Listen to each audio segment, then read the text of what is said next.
The attacks in Southport last year on young, defenseless, innocent children horrified and upset the whole country.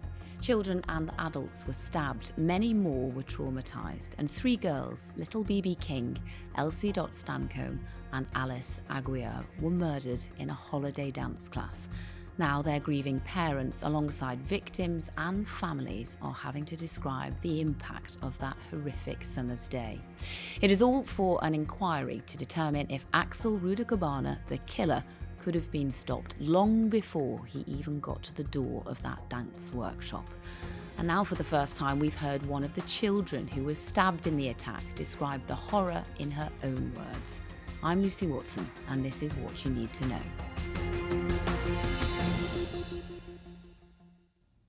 Well, joining me from Liverpool is ITV Granada reporter Anna Youssef. Now, Anna's been watching and listening to this inquiry at the town hall in Liverpool, and I suppose there should be a warning before we start chatting, Anna, that some of this chat or discussion about it all is really incredibly distressing. So we'll start first with C6, as she's known, and she's a teenage girl, and that's the title, the name that she's been given in this inquiry. Now, she was stabbed multiple times by the attacker, and she gave evidence in person today, didn't she? What did she say, Anna? She did. Well, this is, as you've said, Lucy, this is the first time that we've heard from a child survivor of the attack.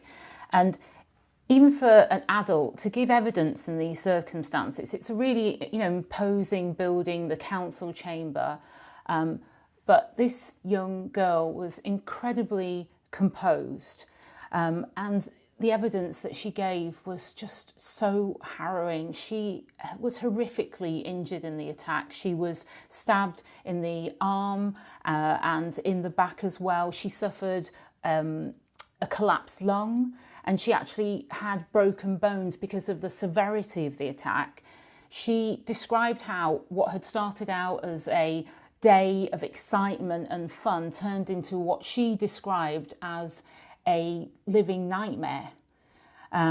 She said that when the perpetrator came into the room, she thought that it was some sort of joke, but then she locked eyes with him, and she said, and the quote was, she said that he looked possessed and didn't look human.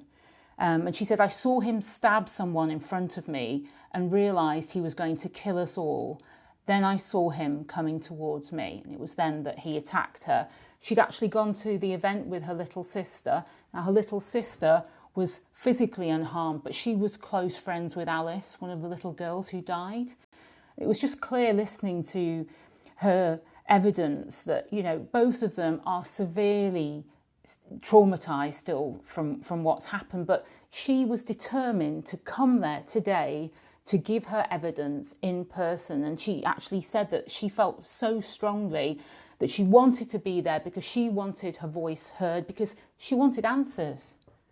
I mean, listening to you then, the very idea of what that will have taken, the strength for this young girl, is unimaginable, as is what happened on that day. Now, you said just earlier there that this is the first time we've heard from a child survivor, but we have earlier this week heard from 3 adult survivors of this attack. What more did we learn about what happened that day? What did they say in their testimonies?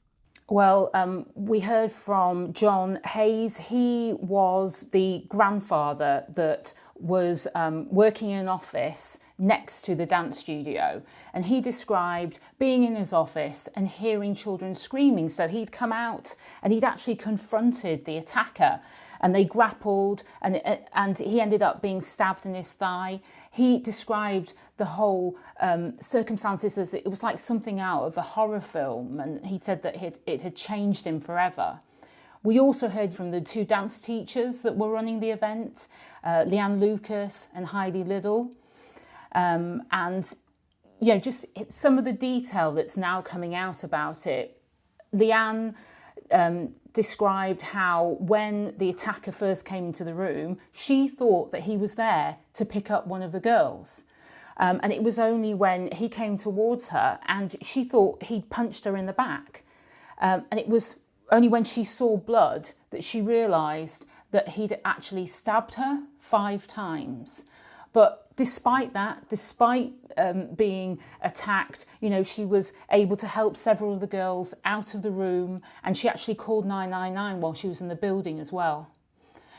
We also heard from Heidi Little. She was the colleague and friend of Leanne who was working with her, and it was the first time that she's spoken publicly about what happened that day, and it was obviously incredibly difficult for her. And both of the women have described how they are riddled with guilt over what happened, and how their lives will be forever changed. I mean, you listening inside that room and me hearing you talk now, I mean, as far as I'm concerned, they're heroic what they did on that day. Now, Leanne Lucas, as you said, was the yoga teacher who organised that dance workshop, and in some of the notes that you sent to me, what really stood out was that she said, "I have also wrestled with contradictions in how I am seen." What did she mean by that, Anna? That's right. Well, she actually said that for some people she's a hero, but others now look at her as a villain, when in actual fact she is just Leanne, a woman who'd tried to do her best in an unthinkable situation. And hearing that, you know, that the aftermath of how, just the devastation, how this has affected everybody that was there that day, and continues to affect them. And what is this, the concept of her being a villain because she held the dance workshop? Is that the thinking behind it? I think from what she said that there's a feeling that she could have done more. You know, these are both Heidi and Leanne said that they are haunted by the what ifs. But today we've heard from several of the parents who actually said, you know, Heidi and Leanne saved our children's lives. Absolutely. And the parents of Bebe King, Elsie Stancombe and Alice as well, they'll be talking next week and giving their accounts. But some of the parents of children who survived the attack have been speaking, haven't they? I keep asking, I suppose, the same question, Anna, about what the impact has been. But I guess that is the whole point of this inquiry, just to understand and comprehend the magnitude of something like that happening within a community and to families. What did they have to say, the ones who have spoken? Just a recurring theme is just the absolute devastation. These are people, families who are still tormented by what's happened. You know, they continue to live with the physical and psychological trauma of that day. And you think it takes such incredible bravery to revisit what must have been the most horrific day in their lives. But you get the sense that they are prepared to do this because they want the inquiry to know what their daughters went through, what they continue to go through, because they want answers and they want real reform. And that's what they are hoping that the inquiry will bring, Lucy. Now, the purpose of this inquiry, you touched on it just there, is to determine how the attacker could have been stopped, if he could have been stopped before he even got close to that dance class. And you've spoken to the bereaved families' solicitor, Christopher Walker. Let's have a little listen to what he told you, Anna. The attacks most certainly were preventable. We have an individual who's admitted to going to school on 10 occasions carrying a knife and wanting to murder people. There are several other incidents throughout the several years prior to the tragedy. It must be the case that he could have been stopped. It must have been the case that he could have been stopped. This is not someone who decided on one sunny day in July to go and cause terror. This is somebody who is an evil, murdering person who designed and cold-bloodedly murdered 3 beautiful babies in a dance class. It just simply can't be allowed to happen again. It has to stop. Listening to his words, Anna, you do like have this huge intake of breath and think, why wasn't he stopped? As we've said, we will be hearing from the parents of Bebe and Elsie and Alice. Who else are we likely to hear talk? Well, it's all the agencies that were involved. We know that the perpetrator was referred to prevent the government's anti-terrorism programme on 3 occasions. It's also the various NHS trust boards that he was involved with. So, yeah, we're going to be hearing from at least 15 organisations during the course of this inquiry. And I know that we've talked about the parents and the families. And we're going to have another episode of What You Need to Know to cover their evidence sessions as they come up. But what steps or what is being done to kind of minimise the pain that they're going through? Not what they've already lived through, but as you said earlier, like they're reliving it all moment by moment by taking part in this inquiry. I think it's very clear in the way that this inquiry is being held that the families, that the survivors are front and centre of this, and various measures have been taken.